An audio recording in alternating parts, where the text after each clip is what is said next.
আসসালামু আলাইকুম বন্ধুরা, আশা করি সকলেই ভালো আছেন।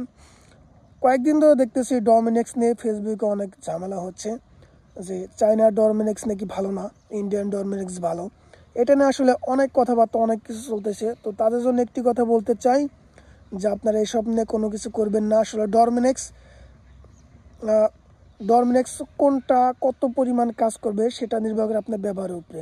আপনার ব্যবহার সঠিক থাকলে মধ্যে যে কোনো ডমিনেক্সই ভালো কাজ করবে। ব্যবহার যদি সঠিক না থাকে আপনার কোনো ডমিনেক্সই কাজ করবে না। তো সেজন্য অবশ্যই আপনাকে ডমিনেক্সের ব্যবহার প্রথমে জানতে হবে, কারণ ডমিনেক্সের ব্যবহারটা হচ্ছে আসল। ব্যবহার ভুল হলে আপনার ডমিনেক্স কাজ করবে না, প্লাস আপনার গাছটা মারা যাবে। তো ফেসবুকে সবাই বলতেছে যে ইন্ডিয়ান ডমিনেক্স নাকি অনেক ভালো এবং চায়না ডমিনেক্স নাকি ভালো না।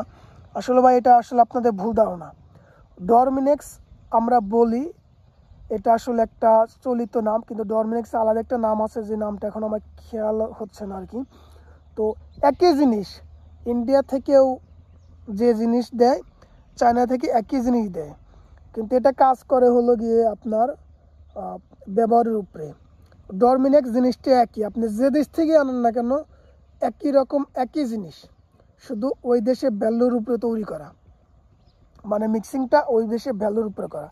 যেমন আমরা বাংলাদেশিরা প্যারাসিটামল নাপা ব্যবহার করি, কিন্তু প্যারাসিটামল নাপা দুটা কিন্তু একই জিনিস, দুই কোম্পানি, শুধু এতটাই ব্যবধান, তাছাড়া কোনো ব্যবধান নেই। ওই রকম চায়না ইন্ডিয়া দুইটা একই জিনিস, কিন্তু দুই দেশ থেকে ইম্পোর্ট করা, এতটুকুই।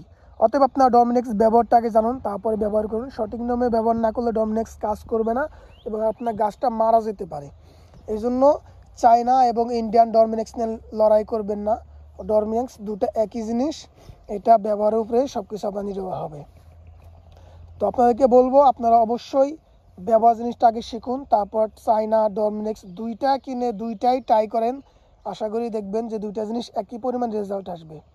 এবং আঙ্গুর গাছের জন্য ব্যবহারের ক্ষেত্রে চায়না ব্যবহার করলেন নাকি ইন্ডিয়ান ডমিনেক্স ব্যবহার করলেন, এটা আসলে কেয়ার করে না, এটা কোনো ফেয়ার না। আপনার ব্যবহারের উপরেই সব কিছু। আশা করি বুঝতে পেরেছেন। ভিডিওটি ভালো লাগলে অবশ্যই একটা লাইক দিবেন, অবশ্যই আমাদের চ্যানেলটিকে সাবস্ক্রাইব করে রাখবেন, আর ফেসবুক থেকে দেখে থাকলে অবশ্যই ফেসবুক পেজটিকে ফলোতে রাখবেন।